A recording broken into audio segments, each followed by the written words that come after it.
Inform human, आप तक सच पहुंचे, यही हमारी कोशिश है।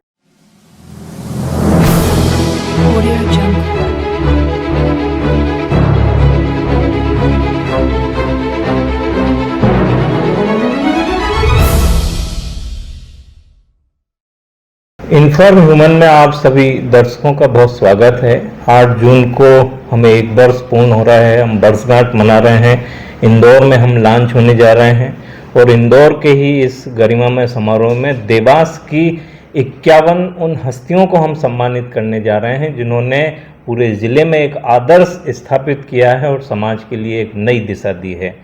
ऐसी ही एक शख्सियत जिनको हम सम्मानित करेंगे, भारतीय जनता पार्टी के जिला अध्यक्ष आदरणीय राजीव जी खंडेलवाल। आपका बहुत स्वागत है सर। नमस्कार। नमस्कार। अद्भुत व्यक्तित्व है, हमेशा आपकी मुस्कुराहट में एक आकर्षण है और लोग आपकी तरफ खिंचे चले आते हैं, ये आपके व्यक्तित्व की विशेषता है। ये जो आभा मंडल है सर, इसके पीछे का आध्यात्मिक राज क्या है? निश्चित रूप से शीलनाथ महाराज की आशीर्वाद, गुरु महाराज का आशीर्वाद और उनके आधार पर निरंतर समाज में ऐसे व्यक्तियों की सेवा करना जिनका कोई भी नहीं है। कोई भी दिन दुखी व्यक्ति जब संपर्क में आता है और उसकी कुछ सेवा के माध्यम से समाज सेवा होती है तो निश्चित रूप से मन को बड़ी प्रसन्नता होती है। मन को निश्चित तौर से प्रसन्नता होती है। सनातन का भी यही भाव है कि जो दूसरों की पीड़ा है उसी को दूर करना ही मूल धर्म है। सर, ये जो भाव की ये जो यात्रा कहाँ से आपको लगता है कि तब आपने इसको मजबूती से शुरू किया? विद्यार्थी परिषद में संपर्क में आया मैं 9वीं कक्षा में। अच्छा। 9वीं 10वीं में विद्यार्थी परिषद के संपर्क में आया और उसके बाद मैंने अपना छात्र राजनीतिक जीवन प्रारंभ किया। 11वीं 12वीं में नारायण विद्या मंदिर क्रमांक 1 में अध्ययन करने के बाद मैंने वहाँ के अध्यक्ष का पद निर्वाचित हुआ। वहाँ से मैंने अपनी राजनीतिक यात्राएं प्रारंभ की और बचपन से ही मैं चूँकि क्रिकेट का खिलाड़ी भी रहा हूँ, इसलिए बचपन से मैं चामुंडा क्रिकेट क्लब के माध्यम से, देवास स्पोर्ट्स क्लब के माध्यम से मैंने अपना क्रिकेट कैरियर भी बहुत मेहनत के साथ प्रारंभ किया था, जिसको मैंने अपनी मेहनत के साथ ही अचीव किया।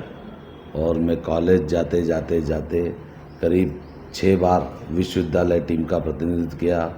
संभाग स्तर पर 1917 में प्रतिनिधित्व किया। ऐसा करके मैंने अपनी क्रिकेट यात्रा भी प्रारंभ की और मुझे ये भी खुशी है कि उस क्रिकेट यात्रा के दौरान जो मेरे साथी खिलाड़ी थे उनमें से कई खिलाड़ियों को रणजी ट्रॉफी तक खेलने का अवसर प्राप्त हुआ। सर, अब जब आप स्कूल में थे, कॉलेज का जो दौर था, उस टाइम पे नेतृत्व करते थे, किस तरह से आपको फेस करना पड़ता था? निश्चित रूप से उस समय संसाधनों का जो आज वर्तमान में सुख है उस समय इतना सुख नहीं मिलता था, लेकिन मैन टू मैन और व्यक्ति टू व्यक्ति संपर्क करने का जो माध्यम होता था वो नितांत एक अच्छी गहरी दोस्ती में परिवर्तित होता था और उसके माध्यम से लोगों का जुड़ाव हम पे होता था।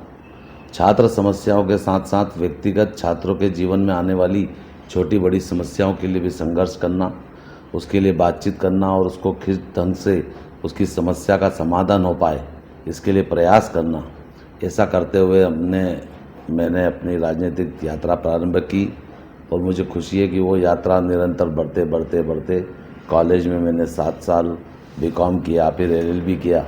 ऐसा करते हुए राजनीतिक यात्रा को और आगे बढ़ाते हुए विद्यार्थी परिषद के माध्यम से तेजी से आगे भी बढ़ाया। अभी कितने वर्ष हो गए तब से अभी तक आपकी इस यात्रा को? निश्चित रूप से मुझे ऐसा लगता है कि मुझे कम से कम भी 30-32 वर्ष हो गए सामाजिक और राजनीतिक जीवन में काम करते करते। मैंने सबसे पहले तो कॉलेज में राजनीति की विद्यार्थी परिषद के नगर अध्यक्ष के रूप में काम किया, जिला संयोजक के रूप में काम किया, प्रदेश कार्य समिति सदस्य के रूप में काम किया। उसके बाद फिर मैं जन भागीदारी समिति का सदस्य रहा, सांसद प्रतिनिधि रहा।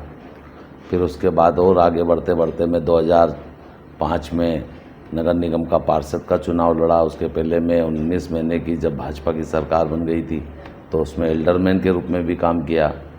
फिर उसके बाद राजनीतिक व्यवस्थाओं के साथ साथ मैं जन भागीदारी KP कॉलेज का अध्यक्ष भी रहा। उसके बाद फिर उसी साल में मैं जिला अध्यक्ष भारतीय जनता युवा मोर्चा अध्यक्ष भी बना और मैंने ज़िले में भी अपना काम प्रारंभ किया और ऐसा करके धीरे धीरे राजनीतिक व्यवस्थाओं में निरंतर पार्टी के विभिन्न दायित्व होते होते आज मैं भारतीय जनता पार्टी का जिला अध्यक्ष हूँ। 30 से 32 साल की इस यात्रा में आपका अनुभव क्या कहता है? समाज में किस तरह की स्थिति है? समाज में राजनीतिक क्षेत्र में काम करना बड़ा आजकल तो बड़ा टास्क है कि अपने आप को सुचिता के रूप में काम करना, अपने आप को स्थापित करना समाज के बीच में, और इस बात के लिए स्थापित करना कि लोग इस बात को चाहे आपके चेहरे को देखते हुए या आपके पीठ पीछे आपकी चर्चा में ये विषय जरूर लाएं कि नहीं यार व्यक्ति काम करने लायक है और जोरदार है। शानदार व्यक्तित्व। आपके विषय में जब भी कहीं बातचीत निकलती है शहर में, जिले में, आपके व्यक्तित्व को लेकर यही कहा जाता है बहुत शानदार व्यक्तित्व। ये सर जो 30-32 साल की जो साधना में ये जो व्यक्तित्व आपने गढ़ा है, इसके पीछे का राज क्या है? निश्चित रूप से राज तो एक ही है कि समर्पण भाव से किसी काम को करना, पूरी शिद्दत से करना, मेहनत से करना, प्रयास से करना, सामूहिकता से करना और लो प्रोफाइल होकर ज़्यादा अचीवमेंट प्राप्त करना, ये राजनीतिक जीवन में सफलता के मूल मंत्र हैं। और किन सिद्धांतों के साथ कभी कोई समझौता नहीं करना, बड़ों को सम्मान देना, छोटों को प्यार देना, सबको कैसे हम समाहित कर सकते हैं इसकी चर्चा करना, बातचीत करना, और कैसे हम उन सारी व्यवस्थाओं में आगे जाकर पार्टी का, संगठन का या मित्रों के साथ काम करने का जो अनुभव रहता है, तो निश्चित रूप से मुझे तो एक ही बात याद है कि जिन विचारों के साथ हम काम करते हैं, जिन व्यवस्था में हम काम करते हैं, वहाँ पर हमारी प्रामाणिकता।